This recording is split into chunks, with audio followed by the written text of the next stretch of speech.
Yahya Sinwar, Mohammed Daif, Ismail Hania, that one guy they killed with exploding panties. There's one thing we can all agree on, it's that Israel is pretty good at killing Hamas leaders. But did you know that Israel once revived the leader of Hamas from the dead? Yup, as I promised 8 months ago, today we're going to be talking about the Mashal job, which may very well be the most insane Mossad operation of all time. Get your popcorn, folks, because this is Operation Cyrus. Story begins on July 30th, 1997, when two Hamas members carried out a suicide bombing in the Machane Yehuda market, killing 16 people and wounding 178.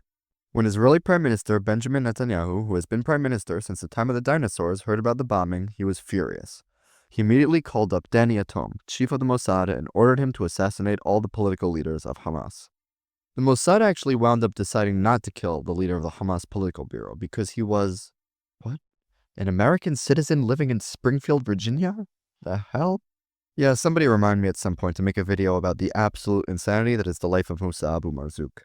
Anyway, with the head of the political bureau off limits, the Mossad decided to assassinate his deputy, Khalid Mashal. There was just one problem. Mashal lived in Jordan, a country that Israel had signed a peace treaty with only 3 years before. The treaty was extremely unstable, and if Jordan discovered that Israel was carrying out covert assassinations on its soil, it risked plunging the two countries back into a state of war. Therefore, Netanyahu ordered Yatom to carry out the hit in a way that would make it look like Mashal had died of natural causes.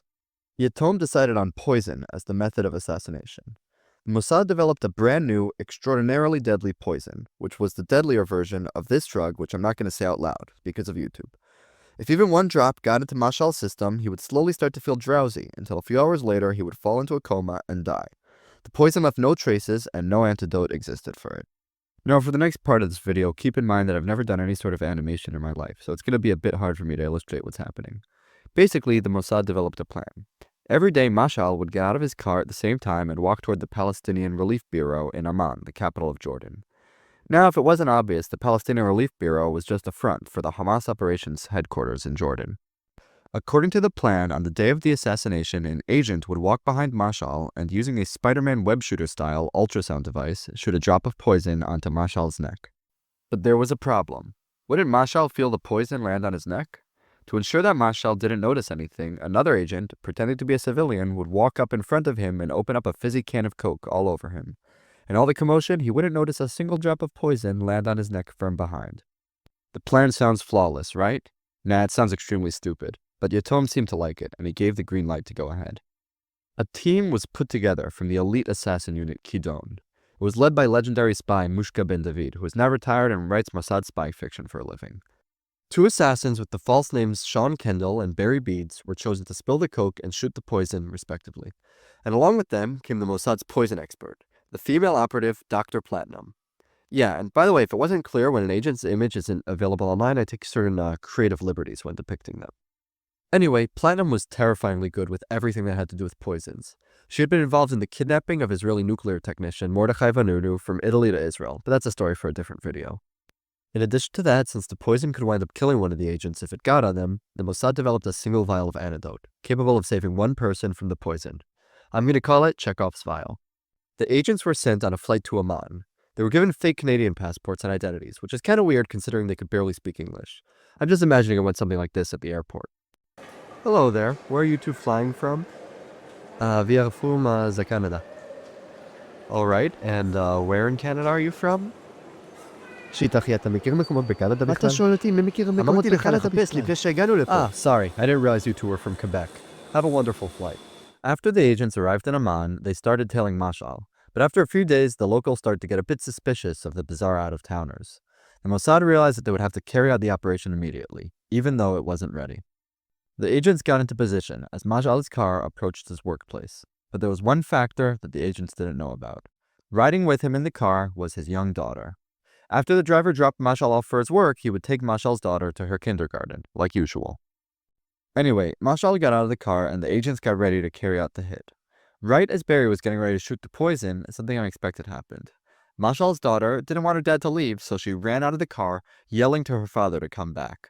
Right as Barry shot the poison, Mashal turned his head to see his daughter. Instead of going onto his neck, the poison went deep into his ear. He immediately felt it and realized that it was an assassination attempt. He ran to his car and told the driver to quickly get him to the nearest hospital.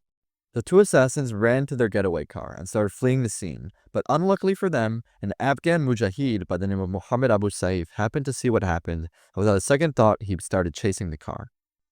He managed to get to the car's destination, where he promptly engaged the Mossad agents in hand-to-hand combat, but the agents knew their judo well and choked Abu Saif unconscious. Bro really thought he was the main character. But in all the commotion that he had caused, the Jordanian police showed up and arrested the agents. After a brief interrogation, the Canadian terrorist story quickly fell apart, and the Jordanians, who had just received news that Mashal had been poisoned, began to piece everything together. Meanwhile, Netanyahu actually happened to be attending a New Year's party at Mossad headquarters when he heard news of the failed operation. So then I realized it's not my wife, it's Ehud Barak. Damn, boss, we got a bit of a problem. The operation in Jordan failed. King Hussein is on the phone, and, he seems kinda pissed. It's alright, I know how to deal with him. Let me just call him.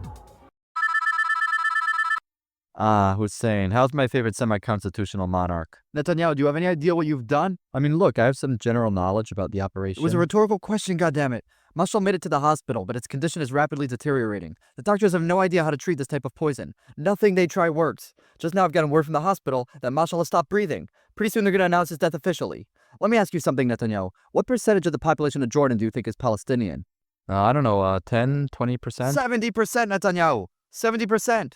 It's a lot of percent. What do you think those millions upon millions of Palestinians are going to do when they see that their king let the Mossad waltz in and assassinate their popular leader? I'll tell you how it ends. It ends with my dead body being dragged through the streets of Amman. That's the danger I'm facing. Because of you, Netanyahu. Come on, I know it looks bad now, but surely there's something I could do to apologize and make things even between us. Come on, how about I send you some free boxes of Israeli hummus? I know how much you guys love Israeli hummus. I don't want your hummus. We had a good thing, you stupid son of a bitch. We had a peace deal, we had stability, we had a surprising amount of American foreign aid flowing into both of our bank accounts, and it all ran like clockwork. You could have shut your mouth and respected our territorial sovereignty. It was perfect, but no, you just had to blow it up. You and your pride and your ego. You just had to be the man. If you minded your own business and known your place, we'd all be fine now. So, I'll tell you what's about to happen. The moment the hospital announces his death, the peace deal we have, it's done. Ripped up, no longer exists. It'll be like having your longest border return to hostility. And that's not all. Those agents of yours, I've got them captured and I'm going to hang them. And the other agents you've got hiding in the Israeli embassy, yeah, I know about them also. I have a commando force led by my son Abdullah surrounding the embassy. When I give the order, they'll storm the building and eliminate your agents. Come on, just no more listen. excuses. Goodbye, Netanyahu. So, how'd the conversation go? Not great, not terrible. Listen, Mashal can't die. He needs to live. Needs to live? Mashal stopped breathing. He's essentially dead. The mission was a success. We got him. Okay, so the Jordanians are a little pissy. I doubt Hussein is going to do anything. Yeah, about that. Look, the mission has a new goal. No longer to kill Mashal, but to make sure he survives. Revive him from the dead if you need to. But Mashal will survive. Alright, boss. With his new mission clear, Yatom immediately got on a flight to Jordan. Meanwhile in Amman, Ben David, who was high low profile at a luxury hotel with platinum, decided that the vial of antidote no longer served a purpose, and he decided that he would destroy it. Well, I suppose this is it. This vial hasn't had any plot relevance in a while. Figure we should destroy the evidence. Well, here goes nothing. 3, 2, 1. No. Do not break that vial. Do not break that vial. Boss? What are you doing here? Listen, I know this is going to sound weird, but I need you to go to the hospital and give Mashal the antidote.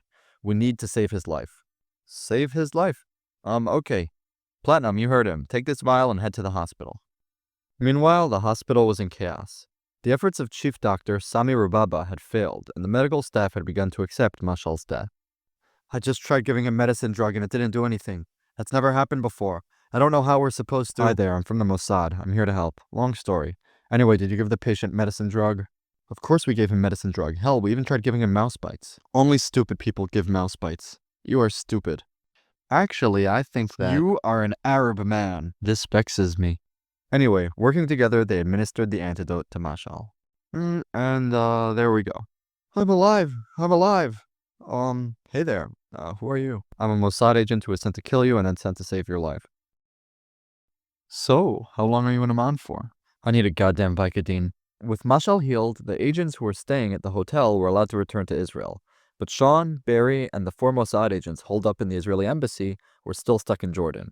In exchange for their release, King Hussein demanded that Israel release 70 Hamas prisoners, including the head of Hamas, the quadriplegic blind sheikh Ahmed Yassin. Israel was rather hesitant to release him, considering that they were concerned that he would return to Gaza and lead a new wave of suicide bombings. I don't know, won't he just go back to organizing terror attacks the moment we release him? How about we ask him, "Hey Ahmed, if we let you out, are you gonna organize suicide bombings?" Me? Oh, I would never stand for terror. I can't see a reason to do it. You see what I'm getting at here? Anyway, can you let me out? Well, he seems sincere. Literally nothing about that seems sincere. Too late. Already let him out. Psych losers. I'll see you in Gaza. They see me rolling. They hating. Ahmed would indeed return to Gaza, and he would go on to lead Hamas against Israel during the Second Intifada, until he passed away due to an unfortunate terminal case of Hellfire missile to the head. With Ahmed released, King Hussein figured that while he had the upper hand, he might as well try to squeeze some extra concessions from Israel. He released Sean and Barry, but refused to release the 4 Israeli prisoners at the embassy unless Israel released 20 Jordanians that they were holding in their jails. At this point, Netanyahu had had enough. Who does this guy think he is? I'm authorizing a tactical use of Ariel Sharon. Send him in. Hi there, Hussein. I'm Ariel Sharon. You might know me from Lebanon. I'm here to deliver a message. Your country is one of the most water scarce in the world. You'd already be in a crisis if it wasn't for the 55 million cubic meters of water that Israel gives you every year. You want to end the peace treaty, Hussein? Do it. We'll cut off all the water going into Jordan. Let's see how your angry Palestinian population likes it when their weak king can't even provide them with water to drink. And you were threatening us with a return to hostilities? Alright, let's not forget that in every war with Israel, the Jordanians lost big time. I remember that time you surrendered to us on live TV. Try provoking us and you'll end up with a Jewish state on both banks of the Jordan River. Oh, and of course, once all that has happened, we're going to find Mashal and kill him again. For real this time.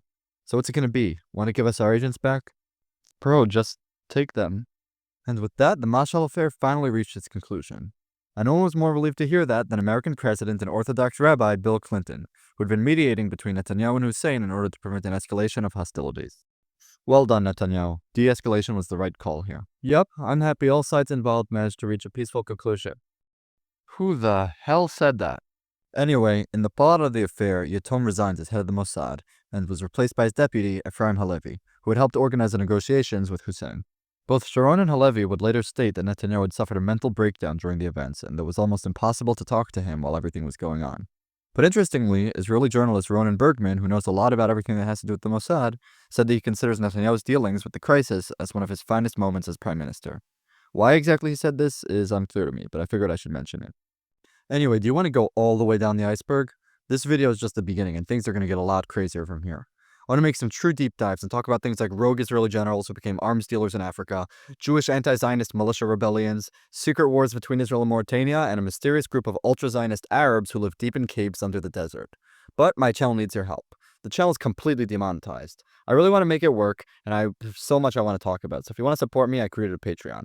My old Patreon got deleted in less than a month, so if you used to be a patron and want to continue, you can join my new one. Your contributions directly make me able to make videos and improve their quality, so go ahead and join the Merchants Guild today.